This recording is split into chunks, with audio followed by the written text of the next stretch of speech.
Hey guys, hope you're doing well. Want to apologize to you for how late this video is for tomorrow morning. Got caught up doing some things and Friday and just didn't get it done, and Amy reminded me this morning. So I apologize, Amy. Apologize to you guys. Don't be mad at her. Be mad at me. But I'm still going to give you a brief video with some thoughts about this week's passage, and hopefully it'll help you as you put the final touches on preparation for in the morning. But where we're going to be is Acts 8:4 through 8. And let me just read the passage since it's brief, and then we'll talk about it for just a moment. Now those who were scattered went about preaching the word. Philip went down to the city of Samaria and proclaimed to them the Christ, and the crowds with one accord paid attention to what was being said by Philip when they heard him and saw the signs that he did. For unclean spirits, crying out with loud voices, came out of many who had them, and many who were paralyzed or lame were healed. So there was much joy in that city. I think that it's a great opportunity this week to talk about persecution, and certainly we probably already have with the story of Stephen. But this is really neat for me because here at Westwood, we are right now working through the Sermon on the Mount, and we have just begun that and just wrapped up the Beatitudes portion of that from Matthew 5 yesterday. And so we talked about in Matthew 5, verses 10 and 11, which say this: Blessed are those who are persecuted for righteousness' sake, for theirs is the kingdom of heaven. Blessed are you when others revile you and persecute you and utter all kinds of evil against you falsely on my account. Rejoice and be glad, for your reward is great in heaven, for so they persecuted the prophets who were before you. I think this is an opportunity to just be real with our students. This is Equip, so we are making the assumption that a lot of our students are already walking with Jesus. Some are not, but that's okay. But sometimes I feel like we feel like we have to be antiseptic with our students and shielding them from certain truths. And sometimes I think that we keep them. Uh, we want them to arrive at this understanding that everything is going to be okay. You just follow Jesus and everything's going to be good. But this is an opportunity just to be real with them. We don't want to be scary or we don't want to scare them or frighten them, but at the same time, just be real that the scriptures are clear to us that those who identify with Jesus in this broken, sin-sick world that's set up against Jesus will face opposition. We will face persecution in this life if we stand for truth, if we bear the name of Christ.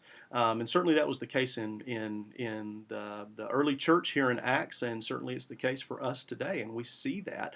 But we see also that, remember, this is the acts of the Spirit. So we see the Spirit moving in the midst in powerful ways. Even despite this persecution, he's even using this persecution to build the church, and that's so important to see here.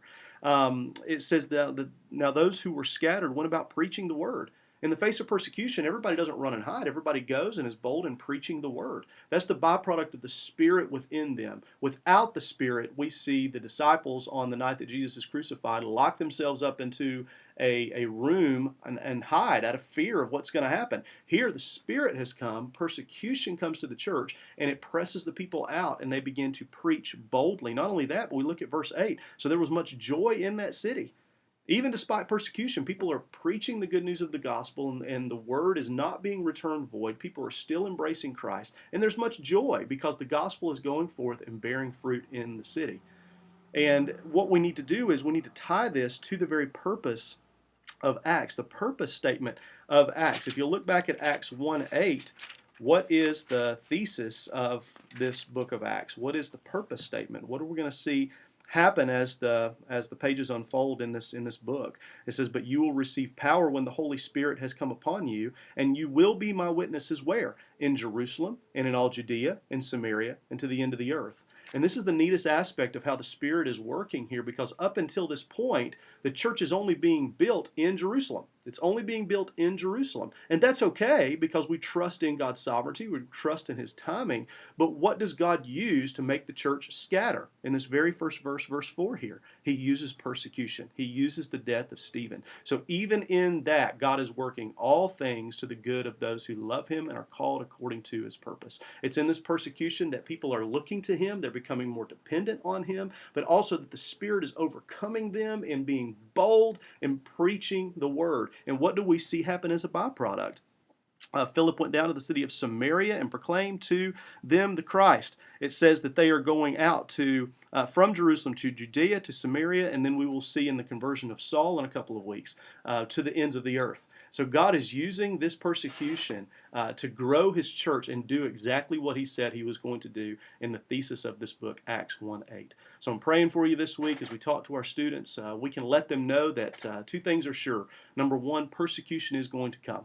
We are going to face opposition because we bear the name of Christ. But number two, the Spirit is with us, and the Spirit is moving even in that. And God is always going to give us the grace that we need to handle whatever comes our way. And not only that, He is using that to build His church. So we look forward. We look forward to the day that that task will be done. We look forward to the day when Jesus is going to come back and He's going to do away with sin, do away with persecution, do away with all opposition for good, and we will be with Him in His kingdom. But not yet. Not yet. Rest is coming, but now we are called to work. And no matter what comes in opposition of that work, we can rest in God because He is good and He is great and He will fulfill that which He has set out to do, and He wants to use us in that. So we need to count it joy when we are called to share in the sufferings of Christ, knowing that even in our suffering, even in the midst of opposition, even in the midst of persecution, He is fulfilling His plan. So encourage your students this week, but also use it as an opportunity to have some sobering conversations of what it may cost. We need our students to count the cost, and we need our students to embrace the cross so that they go on mission every day, joining God in His mission to proclaim the gospel.